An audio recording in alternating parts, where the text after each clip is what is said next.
गुरुर्विष्णू गुरुर्देव महेश्वरा गुरुर साक्षात परब्रह्म तस्मै श्री गुरुवे नमः।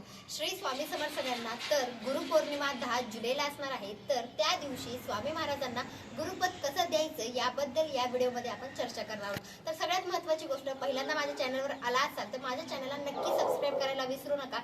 त्याचबरोबर गुरुपौर्णिमेबद्दल काही प्रश्न असतील तर कमेंटमध्ये विचारायला विसरू नका। द्यायच्या वेळेस आपल्याला काय काय लागणार आहे ते आपण पाहूया। तर आपल्याकडे नारळ आणि गुलाबाचं फूल असणं गरजेचं आहे। त्यानंतर आपल्याकडे स्वामी महाराजांची मूर्ती किंवा स्वामी महाराजांचा फोटो सुद्धा असणं गरजेचं आहे। आणि तुम्ही चौरंगावर सुद्धा पूजा मांडणी करू शकता, साधी सोपी पूजा मांडणी करायची आहे। त्यानंतर आपल्याला पाणी सुद्धा लागणार आहे, एका तांब्यामध्ये तुम्हाला पाणी सुद्धा घ्यायचं आहे। आणि आपल्याला हळदी कुंकू पंचपाळ आणि अक्षता लागणार आहे। ह्या सोप्या गोष्टी आपल्याला लागणार आहेत, पण लक्षात घ्या आपल्याला नारळ आणि गुलाबाचं फूल गुरुपद देत असताना लागणारच आहे। तुम्ही घरातल्या घरात देणार आहे तरी सुद्धा तुम्हाला नारळ आणि गुलाबाचं फूल लागणार आहे।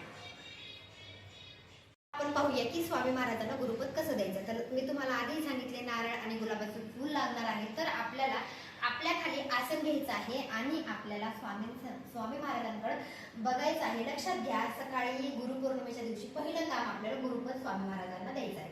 हातामध्ये आपल्याला नारळ आणि गुलाबाचं फूल, नंतर त्याच्यावर थोड्याशा अक्षता, हळदी कुंकू आपल्याला नारळावर व्हायचं आहे।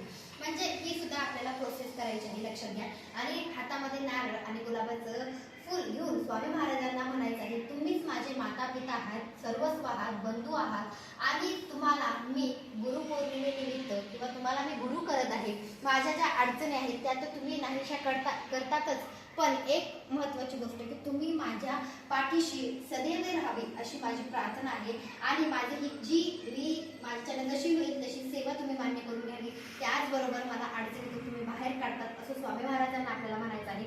आणि नंतर माझं जे मी तुम्हाला गुरुपद देत आहे ते स्वीकार करावी अशी विनंती स्वामी महाराजांना करायची आहे। आणि ही जी नारळ आणि गुलाबाचं जी फूल आहे ते आपल्याला स्वामी महाराजांच्या समोर ठेवायचं आहे।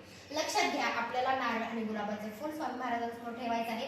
आणि जी मी तुम्हाला नारळ आणि गुलाबाचं फूल ठेवून जी आपल्याला गुरुपद द्यायचं आहे, अशा पद्धतीने तुम्हाला गुरुपद द्यायचं आहे। आणि प्रार्थना करायची आहे स्वामी महाराजांना की तुम्ही आजपासून तुम्ही माझे गुरु आहात, मला जसं जमेल तशी मी तुमची सेवा करणार आहे आणि ती सेवा तुम्ही मान्य करून घ्यावी आणि त्याच्यातून बाहेर काढायची शक्ती स्वामी महाराज तुम्ही द्या अशी प्रार्थना करायची आहे। आणि जशी जमेल तशी सेवा मी करते स्वामी महाराज असं आपल्याला म्हणायचं आहे। नंतर आपल्याला 1 चमचाभर पाणी आपल्या हातामध्ये घ्यायचं आहे। हातामध्ये पाणी घ्यायचं आहे आणि एक मंत्र म्हणायचा आहे। तो मंत्र कोणता आहे तो लक्षात घ्या। अकाल मृत्यू हरणम सर्व व्याधी विनाशनम श्री स्वामी समर्थ पादोदकम तीर्थम जठरे ध्यार्यामह तीर्थे जठरे ध्यार्यामह असा मंत्र म्हणून ती जी पाणी आहे ते आपल्याला पिऊन घ्यायचं आहे। हे झाल्यानंतर आपल्याला स्वामी महाराजांना मुजरा करायचा। अशा पद्धतीने आपल्याला गुरुपद द्यायचं आहे, हे लक्षात घ्या। माझा हा व्हिडिओ तुम्हाला आवडला असेल तर लाईक शेअर सबस्क्राईब करायला विसरू नका। भेटूया नंतरच्या व्हिडिओमध्ये। श्री स्वामी समर्थ, श्री गुरुदेव दत्त।